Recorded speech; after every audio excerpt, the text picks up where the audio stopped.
ಆತ್ಮೀಯ H16 news ಅರ್ಥಾತ್ ಸೀತಾರಾಮ್ ನ್ಯೂಸದ ವೀಕ್ಷಕರೇ, ನಾನು ನಿಮ್ಮವ ಎಂ ಆಯುಧ ಮಲ್ಲಪ್ಪ ಜೊತೆ ಅವರು. ತಾವು ಈಗ ಸುದ್ದಿಗಳ ಲೋಕಕ್ಕೆ ಎಂಟ್ರಿ ಹೊಡಿತಾ ಇದ್ದೀರಿ. ಈ ಸುದ್ದಿಗಳನ್ನು ಪ್ರತಿಯೊಂದು ನೋಡೋ ಜೊತೆಗೆ ನಿಮ್ಮ ಅಭಿಪ್ರಾಯಗಳನ್ನು ಹಚ್ತಾ ಇರಿ. ಯಾಕಂದರೆ ಈ ಸುದ್ದಿಗಳು ನಿಮಗಾಗಿ, ನಿಮ್ಮ ಬದುಕಿಗಾಗಿ, ನಿಮ್ಮ ವೈಚಾರಿಕೆಗಾಗಿ, ನಿಮ್ಮ ತಿಳುವಳಿಕೆಗಾಗಿ ನಿಮಗೂ ಗೊತ್ತು. ಜೊತೆಗೆ ನಮಗೂ ನಿಮ್ಮೊಂದಿಗೆ ಇದೊಂದು ಮಾತಾಡುವಂಥ ಜೊತೆಗೆ ಸುದ್ದಿಗಳನ್ನು ಬಿಡುವಂಥ ಕೆಲಸ. ಈ ಕೆಲಸದಲ್ಲಿ ನಾವು ನಿಮ್ಮೊಂದಿಗಿದ್ದೀವಿ ಅಂತ ಹೇಳ್ತಾ ನೋಡ್ತಾ ಇರಿ ಸುದ್ದಿಗಳನ್ನು.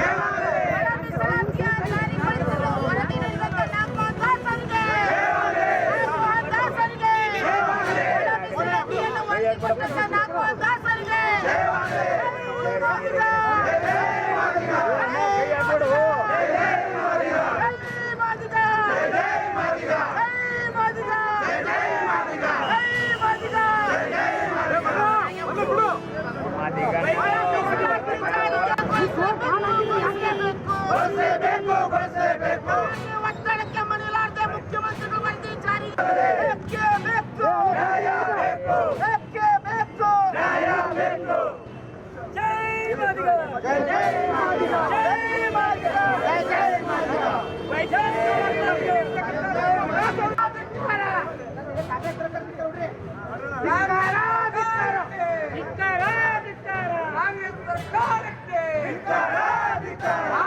ವಿರೋಧಿ ಕಾಂಗ್ರೆಸ್ ಸರ್ಕಾರಕ್ಕೆ ವಿರೋಧಿ ಕಾಂಗ್ರೆಸ್ ಸರ್ಕಾರಕ್ಕೆ ವಿರೋಧಿ ಕಾಂಗ್ರೆಸ್ ಸರ್ಕಾರಕ್ಕೆ ಸರ್ಕಾರವಂತೆ ಸರ್ಕಾರವಂತೆ ಸರ್ಕಾರ ಮಾಡಲೇಬೇಕು. ಮಾದಿಗರ ವಿರೋಧಿ ಕಾಂಗ್ರೆಸ್ ಸರ್ಕಾರಕ್ಕೆ ವಿರೋಧಿ ಕಾಂಗ್ರೆಸ್ ಸರ್ಕಾರಕ್ಕೆ ರಕ್ತವನ್ನು ಚೆಲ್ಲುತ್ತೇವೆ. ರಕ್ತಕ್ಕಾಗಿ ಹೋರಾಟ, ಎಲ್ಲಿವರೆಗೆ ಹೋರಾಟ. ಮಾದಿಗರ ವಿರೋಧಿ ಕಾಂಗ್ರೆಸ್ ಸರ್ಕಾರಕ್ಕೆ, ವಿರೋಧಿ ಕಾಂಗ್ರೆಸ್ ಸರ್ಕಾರಕ್ಕೆ, ಕಾಂಗ್ರೆಸ್ ಸರ್ಕಾರಕ್ಕೆ. ಸಂಸ್ಕೃತಿ ಅಭಿಯಾನ 2025 ಸೆಪ್ಟೆಂಬರ್ 1ನೇ ತಾರೀಕಿನಿಂದ ಅಕ್ಟೋಬರ್ 1ನೇ ತಾರೀಕಿನವರೆಗೆ ಈ ಒಂದು ಬಸವ ಸಂಸ್ಕೃತಿ ಅಭಿಯಾನ ಪ್ರಾರಂಭವಾಗಲಿದ್ದು, ಈ ಒಂದು ಅಭಿಯಾನದಲ್ಲಿ ನೂರಾರು ಜನ ಬಸವಾಭಿಮಾನಿಗಳು ಮತ್ತು ಮಠಾಧೀಶರು ಈ ಒಂದು ಅಭಿಯಾನದಲ್ಲಿ ಭಾಗವಹಿಸಲಿದ್ದಾರೆ. ಕಲಬುರಗಿ ನಗರಕ್ಕೆ ಬರ್ತಕ್ಕಂಥ 2ನೇ ತಾರೀಕಿನ ದಿವಸ ಕಲಬುರಗಿ ನಗರಕ್ಕೆ ಈ ಒಂದು ಅಭಿಯಾನ ಆಗಮಿಸಲಿದ್ದು, ಈ ಒಂದು ಅಭಿಯಾನಕ್ಕೆ ಕಲಬುರಗಿಯ ಎಲ್ಲ ಸಾರ್ವಜನಿಕರು ಇವತ್ತು ಸಹಕಾರ ನೀಡಬೇಕು ಅಂತೇಳಿ ತಮ್ಮ ಮುಖಾಂತರ ವಿನಂತಿಯನ್ನು ಕೂಡ ಮಾಡ್ಕೊಳ್ತಾ ಇದ್ದೀನಿ. ಈ ಒಂದು ಬಸವ ಸಂಸ್ಕೃತಿ ಅಭಿಯಾನದ ವಿಶೇಷ ಏನು ಅಂತಂದರೆ, ಬಸವಾದಿ ಶಿವಶರಣರ ತತ್ವಾದರ್ಶಗಳನ್ನು ಜನಮನದಲ್ಲಿ ಬಿತ್ತುವ ಒಂದು ಒಳ್ಳೆಯ ವಿಚಾರವನ್ನು ಈ ಒಂದು ಕಾರ್ಯಕ್ರಮ ಹೊಂದಿದ್ದು, ವಿಶೇಷವಾಗಿ ಅವತ್ತಿನ ದಿವಸ ನಮ್ಮ ಈ ಒಂದು ಶರಣಬಸವೇಶ್ವರ ಸೆಂಟಿನರಿ ಹಾಲ್ನಲ್ಲಿ ಭವ್ಯವಾಗಿರ್ತಕ್ಕಂಥ ಕಾರ್ಯಕ್ರಮ ನೆರವೇರಲಿದ್ದು, ಅಲ್ಲಿ ಸುಮಾರು 50 ಜನ ಮಠಾಧೀಶರು ಆ ಕಾರ್ಯಕ್ರಮದಲ್ಲಿ ಭಾಗವಹಿಸಲಿದ್ದಾರೆ. ಅಲ್ಲಿ ಒಂದು ನಾಟಕ ಜಂಗಮದೆಡೆಗೆ ಅಂತಕ್ಕಂಥ ನಾಟಕ ಪ್ರದರ್ಶನ ಇರುತ್ತೆ ಮತ್ತು ಅದರ ಜೊತೆಗೆ ವಿದ್ಯಾರ್ಥಿಗಳು ಶ್ರೀ ಮಲಯ ಮಹದೇಶ್ವರ ಕ್ಷೇತ್ರ ಅಭಿವೃದ್ಧಿ ಪ್ರಾಧಿಕಾರದ ವತಿಯಿಂದ ಸುಮಾರು 1989ನೇ ಇಸ್ವಿಯಿಂದ ಇದೊಂದು ಸಾಮೂಹಿಕ ವಿವಾಹ ಕಾರ್ಯಕ್ರಮ ನಡೆದು ಬಂದಿದೆ.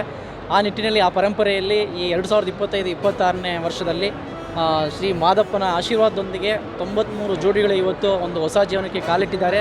ಅವರಿಗೆ ಎಲ್ಲರ ಪರವಾಗಿ ಒಂದು ಶುಭವನ್ನು ಕೋರ್ತೀವಿ. ನಾವು ಇದನ್ನು ಪ್ರತಿಯೊಂದು ಜೋಡಿಯನ್ನು ನಾವು ಕಲೆ ಹಾಕಬೇಕಾದ್ರೆ ಅವರ ಒಂದು ವಯಸ್ಸಿನ ದಾಖಲಾತಿಗಳಿರ್ಬೋದು, ಮತ್ತು ಅವರ ಗ್ರಾಮದ ದಾಖಲಾತಿಗಳಿರ್ಬೋದು, ಶಾಲಾ ದಾಖಲಾತಿಗಳು ಮತ್ತು ಅವರ ಗ್ರಾಮ ಪಂಚಾಯತಿಯಿಂದ ಸರ್ಟಿಫಿಕೇಟ್ ಮಾಡಿರ್ತಕ್ಕಂಥದ್ದು, ಇಂತಹ ಎಲ್ಲ ದಾಖಲೆಗಳನ್ನು, ವಯಸ್ಸಿನ ದಾಖಲೆಗಳನ್ನು ಪರಿಶೀಲನೆ ಮಾಡಿ ಏನು 18 ವರ್ಷ ಹೆಣ್ಣು ಮಗಳಿಗೆ ತುಂಬಿರಬೇಕು, 21 ವರ್ಷ ಗಂಡಿಗೆ ತುಂಬಿರಬೇಕು, ಇಂಥ ಒಂದು ಅಚ್ಚುಕಟ್ಟಾದ ಒಂದು ವ್ಯವಸ್ಥೆಯನ್ನು ನಮ್ಮೆಲ್ಲ ಸಿಬ್ಬಂದಿಗಳು ಮತ್ತು ನಮ್ಮ ಏನು ಉಸ್ತುವಾರಿಯನ್ನು ಕೊಟ್ಟಿರ್ತಕ್ಕಂಥ, ಜವಾಬ್ದಾರಿಯನ್ನು ಕೊಟ್ಟಿರ್ತಕ್ಕಂಥ ನೌಕರರುಗಳು ಅಚ್ಚುಕಟ್ಟಾಗಿ ಮಾಡಿ 93 ಜೋಡಿಗಳನ್ನು ಕಲೆ ಹಾಕಿದ್ದಾರೆ. ಅದರಲ್ಲೂ ಅಂತರ್ಜಾತಿ ವಿವಾಹ ಇದರಲ್ಲಿ 16 ಜೋಡಿಗಳಿದೆ ಮತ್ತು ಪಕ್ಕದ ತಮಿಳುನಾಡಿನ ರಾಜ್ಯದ ಜೋಡಿಗಳು ಸುಮಾರು 5 ಜೋಡಿಗಳು ಬಂದಿದ್ದಾವೆ.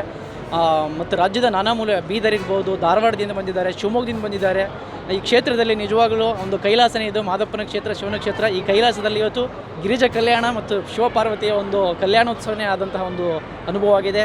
ಸುತ್ತೂರು ಶ್ರೀಗಳ ಒಂದು ಆಶೀರ್ವಚನ ಆಗಿದೆ, ಸಾಲೂರು ಮಠದ ಆಶೀರ್ವಚನ ಆಗಿದೆ. ಈ ಕಾರ್ಯಕ್ರಮಕ್ಕೆ ಸನ್ಮಾನ್ಯ ಮುಖ್ಯಮಂತ್ರಿಗಳಾದ ಸಿದ್ದರಾಮಯ್ಯ ಸಾಹೇಬರು ಮತ್ತು ಉಪಮುಖ್ಯಮಂತ್ರಿಗಳಾದಂಥ DK ಶಿವಕುಮಾರ್ ಸಾಹೇಬರು, ಉಸ್ತುವಾರಿ ಸಚಿವರಾದ ವೆಂಕಟೇಶ್ ಸಾಹೇಬರು ಮತ್ತು ಮುಜರಾಯಿ ಸಚಿವರಾದಂತಹ ರಾಮಲಿಂಗೇಗೌಡ ಸಾಹೇಬರು ಮತ್ತು ನಮ್ಮ ಕ್ಷೇತ್ರದ MLA ಮಂಜುನಾಥ್ ಸಾಹೇಬರು ಹಾಗೂ ಎಲ್ಲ ಜಿಲ್ಲಾಡಳಿತ, ಜಿಲ್ಲಾಧಿಕಾರಿಗಳು, ಜಿಲ್ಲಾ ಪೊಲೀಸ್ ವರಿಷ್ಠಾಧಿಕಾರಿಗಳು, ಜಿಲ್ಲಾ ಪಂಚಾಯತ್ ಕಾರ್ಯನಿರ್ವಾಹಕ ಅಧಿಕಾರಿಗಳು ಹಾಗೂ ಕ್ಷೇತ್ರದ ಎಲ್ಲ ಭಕ್ತಾದಿಗಳು ಮತ್ತು ತಾವೆಲ್ಲ ಮಾಧ್ಯಮ ಮಿತ್ರರು, ದೃಶ್ಯ ಮಾಧ್ಯಮ ಮಿತ್ರರು ಮತ್ತು ಎಲ್ಲ ಮಹದೇಶ್ವರ ಬೆಟ್ಟದ ಎಲ್ಲ ಭಕ್ತಾದಿಗಳು, ಬೇಡಗಂಪಣ ಅರ್ಚಕ ಸಮುದಾಯ ಎಲ್ಲರ ಒಂದು ಸಹಕಾರದೊಂದಿಗೆ ಈ ಒಂದು ಅದ್ಧೂರಿಯಾದಂತಹ ಸಾಮೂಹಿಕ ವಿವಾಹ ಕಾರ್ಯಕ್ರಮ ಯಶಸ್ವಿಯಾಗಿದೆ. ಸರ್, ಹೊರ ರಾಜ್ಯದ ಜೋಡಿಗಳು ಎಷ್ಟಿದೆ ಸರ್, ಮತ್ತು ಯಾವ ರಾಜ್ಯದಿಂದ ಬಂದಿದೆ? ತಮಿಳ್ನಾಡಿಂದ ಬಂದಿದೆ. ಧರ್ಮಪುರಿ, ಸೇಲಮ್ಮು ಮತ್ತು ನಮ್ಮ ಕೊಳತ್ತೂರು, ಇಲ್ಲಿಂದ 5 ಜೋಡಿಗಳು ಬಂದಿವೆ. ಈವರೆಗೆ ಎಷ್ಟು ವಿವಾಹ ಮಹೋತ್ಸವಗಳಾಗಿದೆ? ಎಷ್ಟು ಜೋಡಿ? ಟೋಟಲ್ ಈ ಜೋಡಿ ಸೇರಿಸ್ಕೊಂಡ್ರೆ ನಮಗೆ 2048 ಜೋಡಿಗಳಾಗ್ತದೆ ಟೋಟಲ್ ಇಲ್ಲಿವರೆಗೆ. 2074 ಜೋಡಿಗಳಾಗ್ತದೆ. ಒಟ್ಟು ಇಲ್ಲಿಗೆ 1989ರಿಂದ ಪ್ರತಿ ವರ್ಷ ನಡ್ಕೊಂಡ್ಬಂದಿದೆ. 2 ವರ್ಷ ಕೋವಿಡಲ್ಲಿ ಮಾತ್ರ ಸ್ಟಾಪ್ ಆಗಿದೆ. Thank you.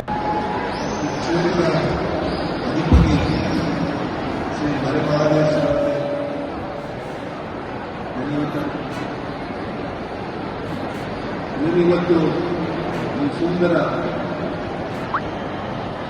ಇವತ್ತು ವಧುವರರು ಇದು ನಗರ ದಾಂಪತ್ಯ ಜೀವನಕ್ಕೆ ಮಾಡಿರ್ತಕ್ಕಂಥ ಅಂತ ಒಂದು ವಿಜಯಮಹಾದೇಶ್ವರ ಕ್ಷೇತ್ರದಲ್ಲಿ ಇವತ್ತು ಅವರು ದಾಂಪತ್ಯ ಜೀವನಕ್ಕೆ ಕಾಲಿಡುತ್ತ ಮಹದೇಶ್ವರ ಆಶೀರ್ವಾದ ಅವರಿಗೆ ಸದಾ ಕರುಣಿಸ್ತೀವಿ ಅಂತ ಹೇಳಿ ಆಶಿಸ್ತಾ ನೀನಿವತ್ತು